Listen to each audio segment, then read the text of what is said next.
And to negotiate, you have to really out-prepare and outthink your competitors. Take an interest in the world because we do live in globalized times. Whether we like it or not, the world has come into our homes. Scale of change, the intensity of change, the impact of it on our lives is going to be profoundly different from anything that we know, possibly anything that we can even imagine. Not everybody is brilliant at everything every day. And I must say it's wonderful to be back in the school where I pretty much did most of my education. Now, we are marking 70 years of TAFS.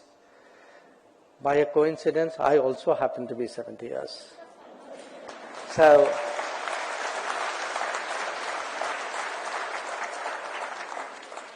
when I look at the school's history, it was from I'm not entirely sure whether I came back after picking up my school certificate when I passed out.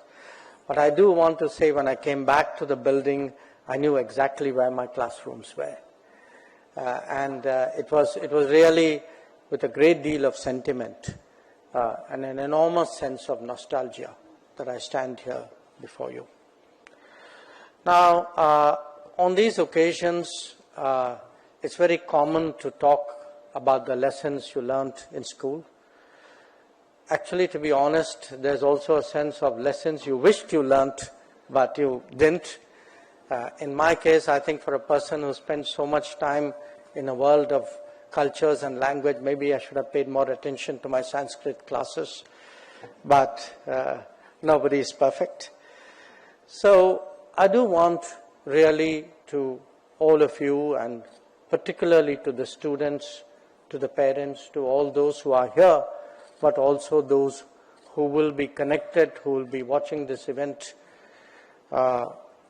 perhaps share a few key thoughts of what the school means really with the passage of time, when you look back at that schooling period. So here are my 4 key messages. And the first message is that everything they told you to do in school is good and is true. You wish that the preparation, the discipline, the teamwork, the skills, the confidence, even the personal turnout, what was instilled in all of us when we were in this school has stood us in good stead through our life. And what they actually become with the passage of time, to a great deal, they become habits. Habits, to some extent, they become an approach, an attitude, a mindset. And I would say, when I look back at, how I have navigated through life, a lot of these qualities, as you know, I've spent most of my life in the world of diplomacy. And in diplomacy, you are negotiating all the time. And to negotiate, you have to really out-prepare and outthink your competitors. And you can only out-prepare and outthink them if you carry those virtues which teachers tried to instill in us, which is do your homework, figure it out, prepare, try to anticipate what is coming. And those qualities, those habits, as I said, really have stood me in very good stead all these years. But there is another side to life, which is in real life, none of us are alone, however brilliant one may or may not be.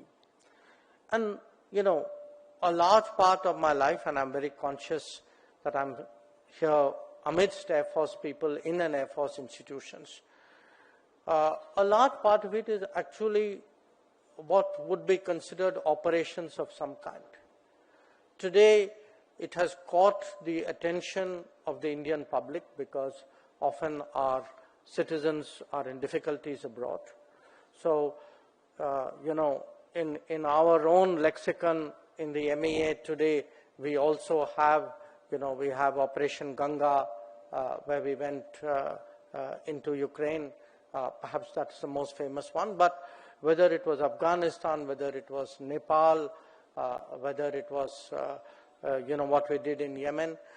I mentioned this to you because there was a second, I would say, set of qualities one learnt in school, which is teamwork.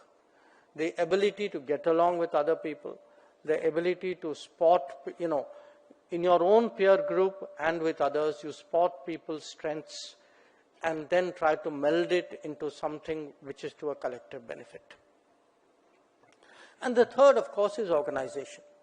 And all of us in life, and I say this to all the students particularly, we all contribute to an organization. We all contribute to a collective. Some of us over a passage of time might be leaders of that collective, but we are still all very much part of that collective. And what this school teaches you at the end of the day, what it certainly taught me, was how to prepare, how to be part of a team, and really how to contribute to an organization, and with the passage of time, develop the maturity and the confidence and the capability to lead an organization. So my first message again, take school seriously. Listen to the teachers. They actually are trying to din something good into us. And the more we absorb it, the better for us. Now there's a second message. And that, in a way, I give today both as a minister, a foreign minister, as well as a person from the world of diplomacy, which is take an interest in the world. Take an interest in the world because we do live in globalized times. Whether we like it or not, the world has come into our homes. The world shapes everything we do. There was that famous film, I've referred to it in one of my books as well, called Shatranj Ke Khiladi, where two Nawabs are playing chess while the East India Company is busy rolling up this country. And they don't understand what is going on around them. Now, if we are to prosper as a country, if we are to go up as a society, if we are to aspire to the goals of Viksit Bharat, it is important we recognize the reality of the globalized world and how profoundly it impacts us. Now, we saw that during COVID, that something which started in some other country actually came and completely took over our lives for a few years. We see that in faraway conflicts. A war may be going on somewhere else, but its impact actually affects our daily lives. Had we not handled some of the challenges, for example, the cost of living for every citizen of this country would have gone up in the last 3 or 4 years. So this world, the world which awaits the students of the school today, is a radically different world. It will be a world of AI. It will be a world of tech. It will be a world of drones. It will be a world of space. It will be a world of electric mobility, of green hydrogen. It will be dramatically different from everything we know. I know that every generation says that, but this time, believe me, it is the scale of change, the intensity of change, the impact of it on our lives is going to be profoundly different from anything that we know, possibly anything that we can even imagine. So my advice here is, as you go through school, develop an interest in the world. And an interest in the world doesn't need to be taught formally in school. We got interested in the world through music, through books, through movies.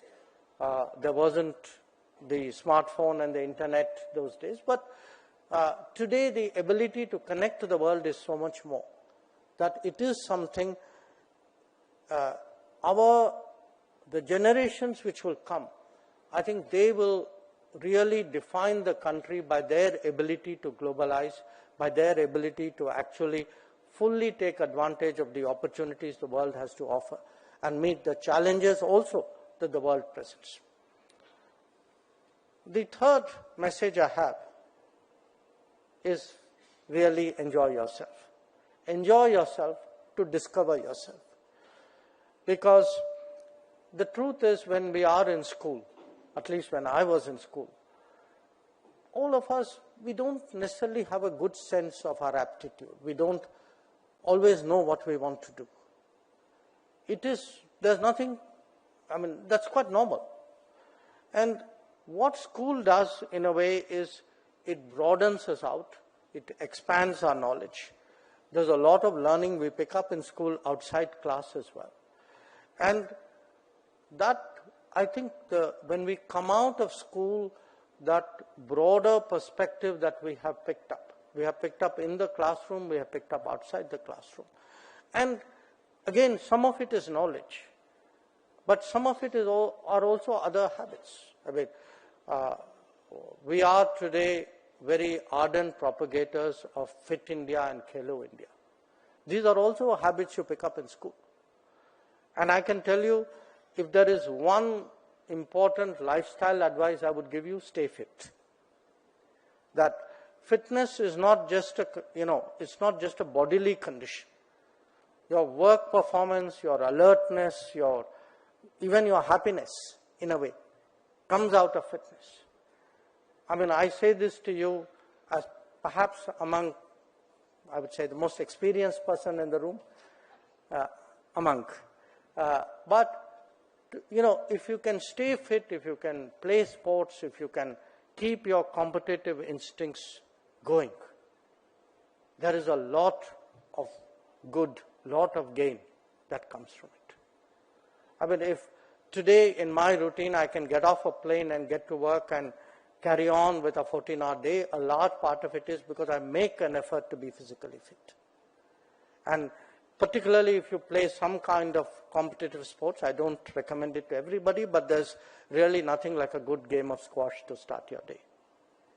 So I would say that sense of enjoy the school, pick up all the possibilities they are, and discover yourself through that.